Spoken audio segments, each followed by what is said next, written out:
Right, in the conclusion of Nothing But the Truth from Marvin Herbert, Christian Morgans and Cameron George, we've been asked 1,000,001 questions. So now we're going to go into the questions and answers live for your benefit. So, Christian, crack on, son. So the first one's for you, Marvin. It's how many Jack and Jills can you fit up the Garry glitter? So I'm guessing this isn't sure he hasn't had these problems before. Yeah. All right, so think of it like this, right? The largest parcel I ever had up my bottom was 4 2¼ lumps of puff, an ounce of brown, an ounce of white, and an ounce of heroin, an ounce of cocaine, 20 pills, and a mobile phone. So in the greater scale of pills, I'd say maybe, I don't know how big the pills are, but I've had a 9-bar of puff, an ounce of brown, an ounce of white, and a mobile phone up my bum. Sure. I generally don't put pills up my bum, if I'm being honest. And I've always wondered why they say, do you want to smoke some shit? Now I know why. Of course. So carry on, guys, while you're in there. You carry on smoking. Well, Ooh, I'm telling you, shit. it's even worse when they swallow it. Imagine that. And it actually stinks of shit when you swallow it, you know, and it seeps through the thing. It's horrible. I don't smoke anything that used to be swallowed. It had to be bottled. Do you know what I mean? But yeah, and if it's up there for a little while, it does start smelling. Even the brand. When I used to smoke brand in prison, sometimes it tastes like shit. It's horrible. And this is what you're doing in prison. Come on. Smoking shit and taking brown. Well, it's crazy, isn't it? So this one's for you, Sean. It's do you sincerely believe that you and your institution are part of the solution and not the problem? It's not my institution, firstly. Let's make that very clear. I was just part of an integral part of it. Firstly, I don't think you can make any changes from the outside. You have to be part of the solution if you want to beat the problem. So in terms of making changes to things that might be wrong with incarceration, for instance, then I think you've got to be in there to experience it. Is prison the right way to change people's lives? I think prison is the punishment side, but what you do in there can make the difference to what you do when you come outside. Essentially, I think the prison system really does need to think about how it can change for the better, but it's an ever evolving and changing situation. Okay, sure. And next one for you, Sean. What it feels like to lock a man's door, then go home and sleep? Well, I guess that's somebody trying to say, how could I do that? I never did it with a sense of pride. I never did it going, wow, look at me, I just locked somebody up and I'm going home. I never felt like that, ever. So you've got the wrong end of the stick on that one. And I'll support Sean with that one because I got no joy out of that. He was a good screw. He was a good screw. And all the screws have got to go home. They can't sit in there with us. They can't sit in there with us all night, can they? We did it. We kind of did our own sentences in some ways, I guess, but 30 years of it, though, didn't you? Well, yeah, virtually. So you know, You was like I got no joy out of a that. glorified D-cat. You was. You went home at the end of the night, but you had to, like the D-cats go out in the daytime and sleep at night, where the screws are in there all day and then go home at night. Bit of HDC for me. So I'm gonna support Sean on some of his answers as well, because I don't think some of the answers, some of the questions are fair. Do you know what I mean? Because I get why the person's asking that. Yeah, but it's a moral issue about but taking somebody's liberty, and how do you feel about being the person to lock that door at the end of the night on another human being? Okay, how about a nonce? How about a rapist? How about a child molester? Huh? I was going to say there are some come on, times man. where Don't just think of people like you or me. Yeah, there's people that need banging up, bruv. There's people that need to be taken out of society. Like, I'm not going to say. Frankly, Marv, so did you at the time. And so what would you do these without the people. police? What would you do without the police? What would you do without the police? About how does he feel? Now, don't attack Sean, because there's no need to. He's only doing a job like most of the police officers, right? And without them, what would you do? Don't tell me that you'd never phone the police. Do you understand? Because what would you do if your mum got raped? What would you do if your daughter got killed?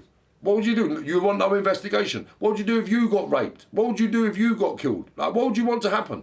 Let's be real with these questions, please. But there's plenty of people who will sit there and moralise over some of the things that a prison officer has to do as part of their job. But I'll tell you one thing prison officers do is they go in there every day and they come back again the next day. I'll That's ask you a after question they've been another way. threatened. That's after they've had, you know... saying you're going to rape your wife. Yeah. Yeah? Oh, come on! How many times How many times do you get abuse about your wife? Your wife ain't done nothing. Your wife is at home looking after the kids. I'll ask you another question, right? From a different content, right? How happy did that job make you feel? There were times when I knew I had affected somebody's life in a positive way, and that was all I was. That was the buzz. So what percentage? That, maybe 5. Right, exactly. So he wasn't happy knocking the doors and going home. He wasn't happy. Do you know what I mean? Come on, man. Be real. Next question. Surely, are prisons really about rehabilitation, or are they for the perpetuation of criminal behaviour? I think whenever you put a lot of people who are essentially similarly minded, you do get an element of that. Yes, I think. But above all, if you don't have prisons, what is the answer? What do you do? So that if answers on a postcard, please. If you can come up with a better system than the one we've got, I would love to. I think there are differences, and I'm not saying prison works for everyone. In fact, it probably doesn't work for Never worked for me. Never worked for me. No, I don't think it did. Only getting shot 5 times worked for me. Only getting shot 5 times worked for me. I think sometimes the shock of it does, and I think for some people, they get opportunities in life to do a degree, to do this, to do that, and if they knuckle down and use that time, I can't rehabilitate a person, or they rehabilitate themselves. Yeah, a prime example. What I can be is a kind of conduit, really. Yeah, to assist them in that. So if they want to rehabilitate and they need this course, that course, or they want to do this, that, or the other, I can help with that. And that'll make you happy, wouldn't it? Makes me very happy. So a prime example of that, right? Bobby Cummins, OBE, right? Bobby Cummins, OBE. He done courses in prison. He come out and he changed his life, and he got knighted like OBE by the Queen. So the courses you put on, the things you do, help develop perpetuation of a good life. And I think there's. I've continued outside, so I now do the outside in bit. With me. Day. Yeah. Just for both of you, if you could change one thing in the prison system, what would it be? Wow, one thing. Let me think on it, Marv. You can go first. What would I change in the prison system? The one thing I would change, is non-conjugal visits. I think they should allow conjugal visits. If you allowed conjugal visits in prison, I think you'd have a much easier prison environment to deal with. I think the inmates would be a lot happier and they would achieve better goals. And the reason why I say that is because I've been in prison in Europe where you allow conjugal visits. And in them prisons, the inmates run the prison. They're entrusted to run the prison. Did you know that? In Spain and Holland and all that, the inmates run the prison. Now the prison officers are there if there's ag, but the inmates run the prison. So their transferable skills are being used within the prison to help other inmates do things. So the one thing I would change about the British system is conjugal visits, me personally. So I'm going to go for something. So Marv's talked about from because we both said we came from different ends. Yeah, come on, yeah. So I was diagnosed with post-traumatic stress disorder after serving my time in the prison service. And what I would change is the level of support for prison officers, because they are normal people who see terrible things. So that's good going on to the next question. What's the worst thing you saw in your time? I'd rather not discuss it, if that's okay. I've seen people scalp themselves because they're on this spice stuff. Listen, the worst thing I've ever seen. Throw it at people. Do you know the worst thing I see? Do you know the worst thing I see? Right? In the block, a geezer, fucking took his cock off. Took his fucking cock off. How could you do it with string? With string. You just tied it around and he took his cock off. Imagine that. Yeah, I've seen all of that. It's I've seen. Took his cock off. Like his cock coming. I was like, what's that? It's my cock. I was like, what'd you do that for? Are you there? I think one of the worst things I used to see a bit of, I don't mind talking about too much, is what they used to call napalming. And at Swaleside they had self-cook, and I can remember seeing that a few times when they'd take, they'd boil up sugar and water in some pretty big containers and throw it over another prisoner. And they melt. All the skin comes off them. Their ears, their nose, everything just like melt like candles. And then you can't, when you're first on scene and you're trying to, first you want to kind of put water on it, you can't, because then it'll just go brittle on the top and it'll continue burning. You can't put your hands on it because you burn your hands. If you get a towel and try and wipe it off, you're just wiping the skin and everything else off. So it was things like that, and you watch the pain that these people are in. Screams are unreal, aren't they? They're just like inhumane. Inhumane. Brother, I've seen a couple of it, mate, and it is not nice. It is not nice. Normally it was over drug debt. Over stupid, a fucking bag of gear. A couple of bags, mate. A couple of 0.1 grams of gear. Yeah, imagine that. You make 30 bags out of 1 gram. 30 bags out of 1 gram. And someone gets oiled over 2 or 3 bags. Like, fuck. Crazy. Or you accidentally open somebody's bag of chicken. Yeah. And it happened to be some, I don't know, ex-yardie or whatever, and you've disrespected them now, so you have to get, it's crazy. Talk about chickens. What's the best thing you ever found in a chicken? Some of your drugs. In the freezer, if you remember. Yeah, a whole freezer full of chickens, mate. Full of gear.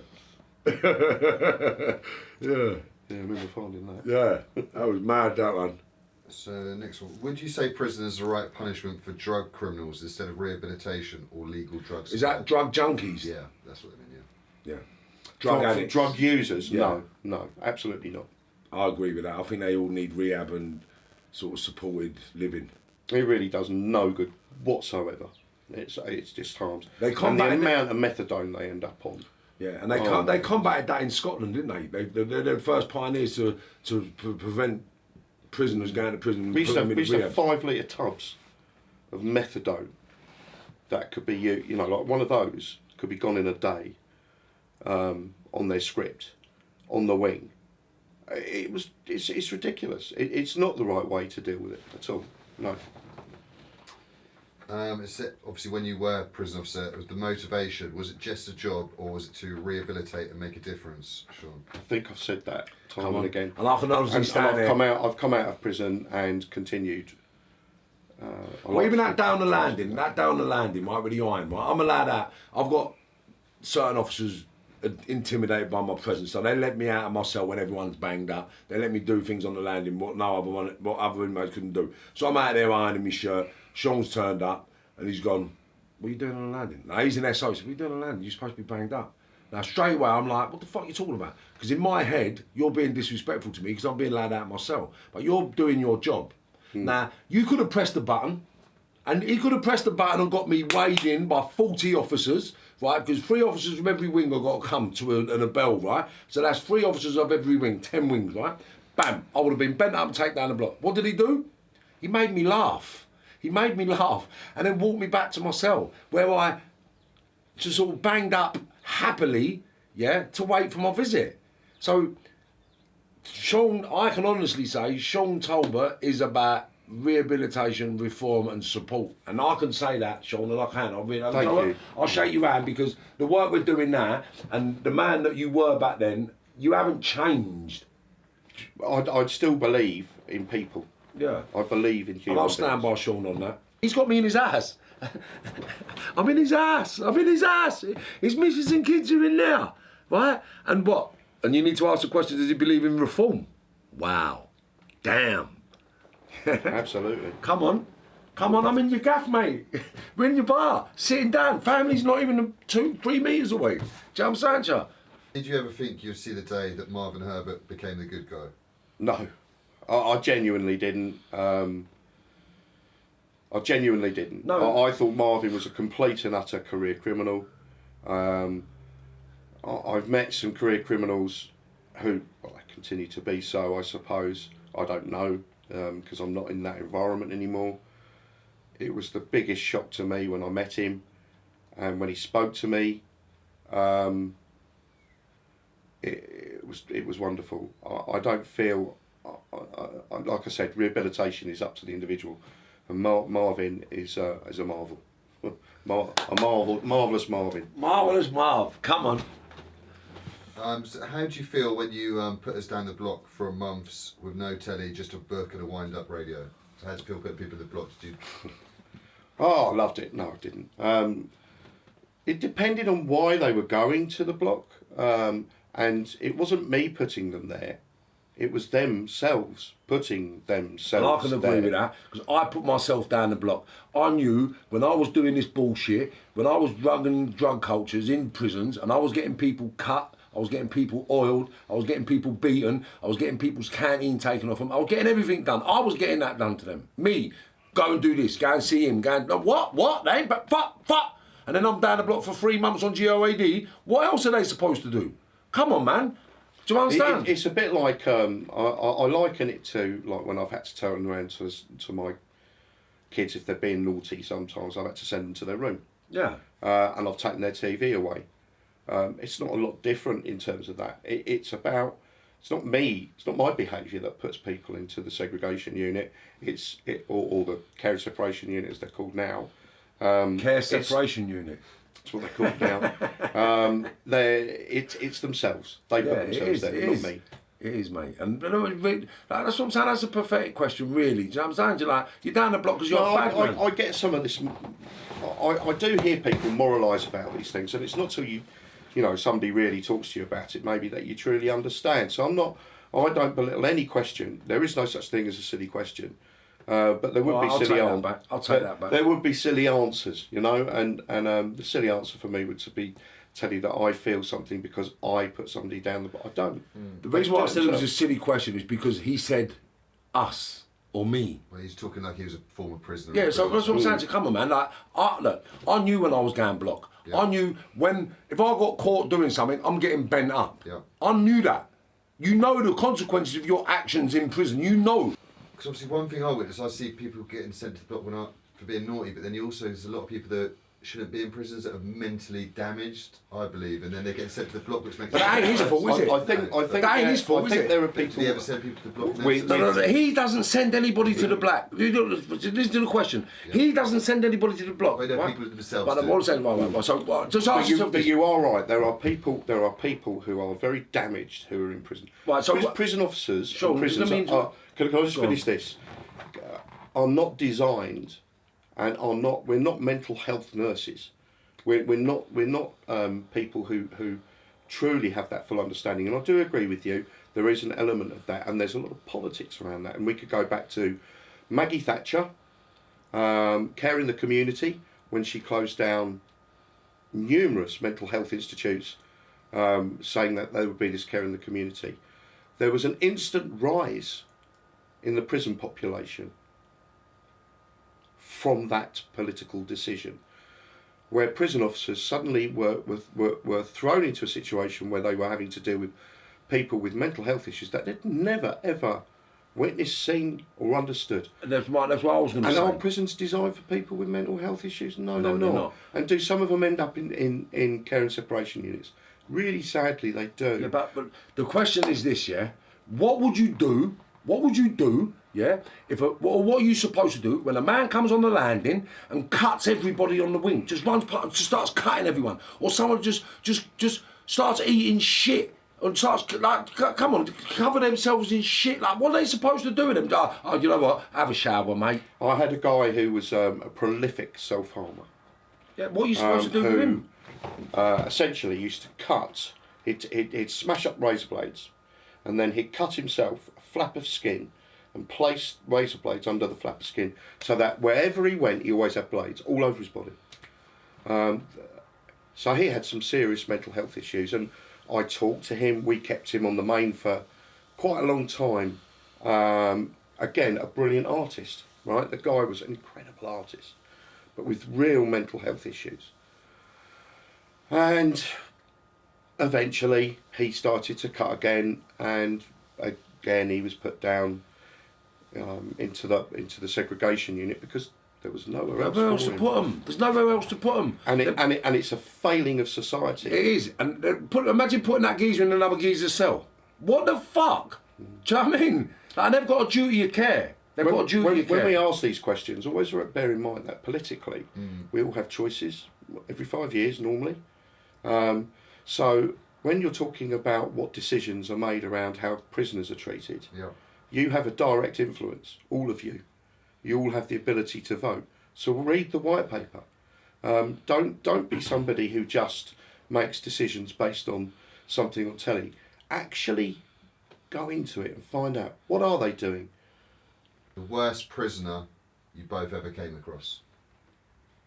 He's one of them. There are a few. I don't really want to name names. If you're talking about he was right up there. Believe you me, Marvin Herbert was a particularly nasty individual. And do you know what? I can't say I've ever met anyone in prison, apart from the lunatic, the nutters, that I felt was worse than me. I never felt anyone, oh fuck. But the sick kids, and you can see they're sick. You know they're sick. But as criminals, I come across people that was on par, but worse than that, I don't think you could get worse than the levels we got to. Do you know what I mean? So is that level we got to where you're prepared to cut, and I've seen people stab through their neck. I've seen people cut. I've had people cut, throats cut. Do you know what I mean? I've had people stabbed in the eye. Do you know what I'm saying? So like, come on, man. It's like, how bad can you get than that? Do you know what I'm saying? So, well, that's another questions and answer sessions from Marvin Herbert's Nothing But the Truth. That one was a little bit more explosive than normal because we're in a different environment, and we're going to keep them coming like that. Yeah, the question and answers, we're going to keep them coming on a different prospect now because people have been moaning to me. People have been making righteous complaints that they can't hear the questions or they don't understand the questions or they kind of got time to read the questions. So hopefully today was the first step in the right direction to answering all your questions in the right way. Nothing But the Truth from Marvin Herbert. Stay safe, stay focused, stay positive.